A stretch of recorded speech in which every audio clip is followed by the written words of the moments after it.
मनीष जीवन रे भल हेबाकु हेले अनेक किछि उपाय करबाकु पड़े मात्र जानती कि सबुठारु सरल उपाय हला सत्य कहिबा। मनीष थरे जदि सत्य कहबाकु आरंभ करिवो से केबे हेले भी खराब बाटरे पाद देव नाही। ए प्रसंग रे गपटी सुनिबा।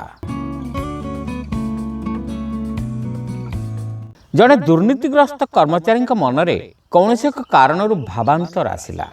से स्थिर कले एणिके दुर्नीति करिवे नाही, किंतु ताकू कामरे करि देखाइबा कष्टकर थिला। टंकार मोह तांकू एमिति घारिथिला जे हातरे टंका पड़िले से सब किछि भूली जाउथिले, किंतु दुर्नीतिमूलक कामटे करदेला परे तांका मन पुणी खराब हो जाउथिला। से केमिति एथुर मुक्ति पाइबे से चिंतार रहिले। जड़े गुरु सहर को आसीथिबा बेले कर्मचारी जनक तांकू भेटी निजार समस्या कथा कहिले एवं निजे किभଳି सचोट जीवन यापन करिवे तार इलम मागिले। गुरु किछि समय चिंता करी कहिले, तम गोटे काम कर, सदाबेले सत्य कथा कहबाकू प्रतिज्ञा कर। तमे एमिति किछि काम करूना हो जे सत्य कहिले तुमको प्राण देबाकू पड़िबो।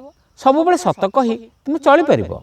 तेणु मते कथा दियो जे तमे सबुबेले सत्य कहिबो। कर्मचारी जनक सेही प्रतिज्ञा करी घर को फेरले। सेही मुहूर्तरु से सत्य कहबाकू चेष्टा कले, किंतु से देखिले सत्य कहबाटा आदौ सहज नुहे। तांको पाटरू बारंबार मिछ बाहरला। से क्षमा मागी नहीं पुणी सत्य कहबाकू लागिले। प्रथम कथा से आविष्कार कले जे से केते मिछ कथा प्रतिदिन कहउछंती।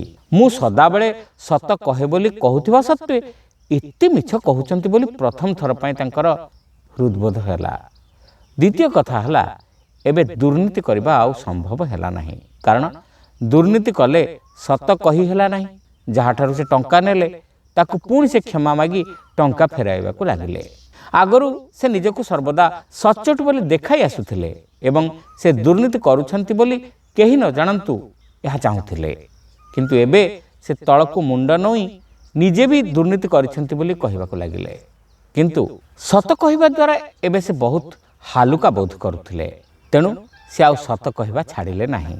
दिने से गुरुंक पाखरे पहुंची तांकर पाद धूଳି नेई कहिले, मु प्रथम भाबुथिली जे आपण मते जे इलम देइछंती सेथिरे मोर समस्यार समाधान हेबो नाही। एबे बुझुछि जीवन को विशुद्ध करबाकू हेले केवल गोटिए कथा लोड़ा, ताहा हैला सत्य कहबो। गपटी आपण मानकू केमिति लागिला कमेंट करी निश्चित जणाइबे। आपण माने चैनल नुआ होइतिले सब्सक्राइब करबाकू भूलिबे नाही। रहिलु नमस्कार।